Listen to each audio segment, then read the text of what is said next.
खुलुमबाय आंनि मुङा करिश्मा बसुमतारी आरो दा आंजों लोगोसे दङ रिदीप बसुमतारी आरो दा आं मोनसे बैसागु खुगा मेथाइ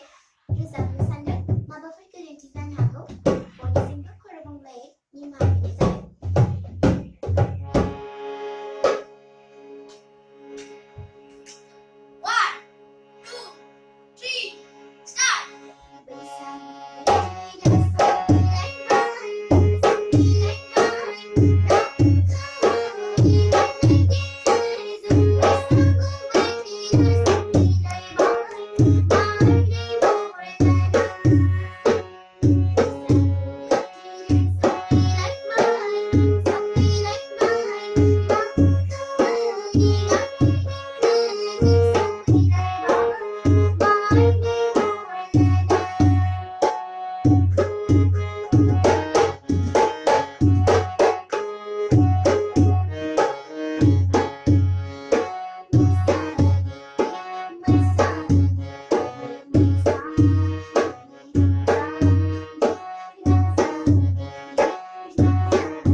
Hey,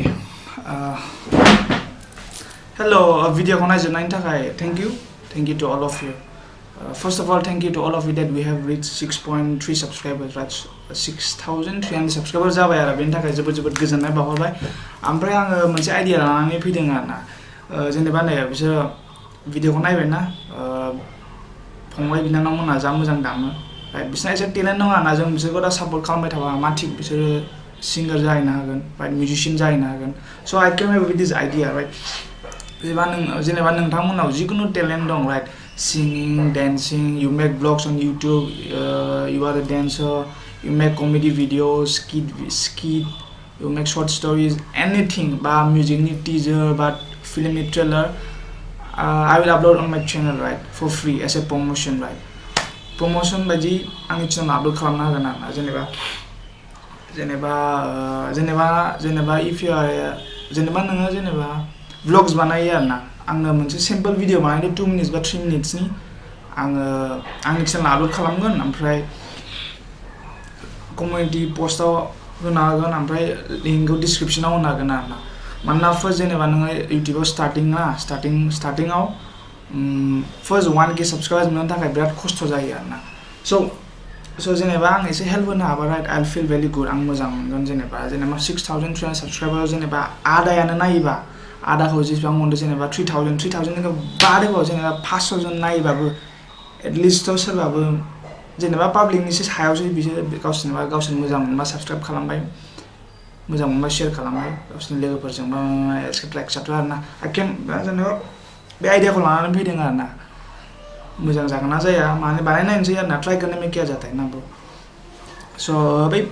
ताबा दामनायनि मुङा मामोन रिदीप बसुमतारी ओमफ्राय सिंगारखौनो होना लाबावनोसै आरोना पुरा मानसि थुलुंगा होलायनांगौलै बयखौबो बेनो आरोना